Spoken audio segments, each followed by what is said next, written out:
Lizzy, so what did we actually learn from the Sue Gray report? Because there are parts of it that were left out. There are. This was supposedly an update because of all the overlaps with the Metropolitan Police criminal investigation. But the update was still highly critical. It found that there were failures of leadership and judgment, that there was behaviour that was difficult to justify, and that too little thought was given to what was going on in the rest of the country at the time.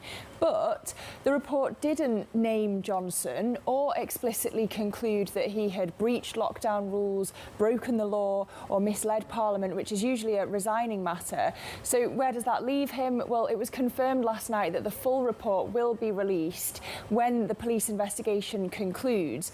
And Sue Gray, the civil servant in charge, has signalled that there's a lot more to come. So given these conclusions are already pretty big, if you dial them up, it might not leave a lot of wiggle room for Johnson down the line. Yeah, it was so interesting to watch the Prime Minister's questions yesterday because he kept saying, OK, we have to wait, don't pass judgment yet, we have to wait until the full report. But where we stand at the moment, will it be enough to convince more of Johnson's own MPs that he has to go? Well, that line repeated again and again, and a really embarrassing moment for the Prime Minister when his predecessor, Theresa May, got up and effectively asked him whether he was stupid or arrogant.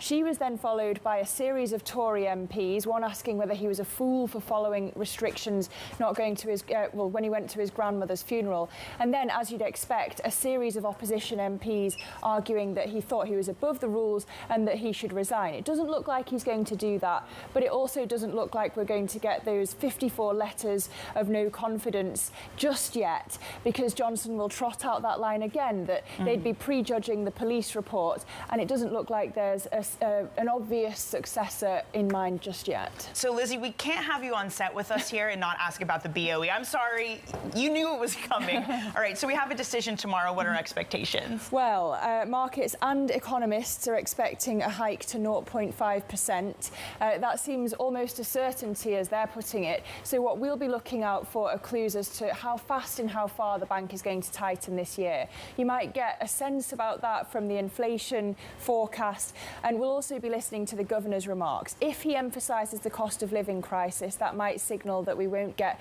further hikes in March and May because of the immediate hit to consumers.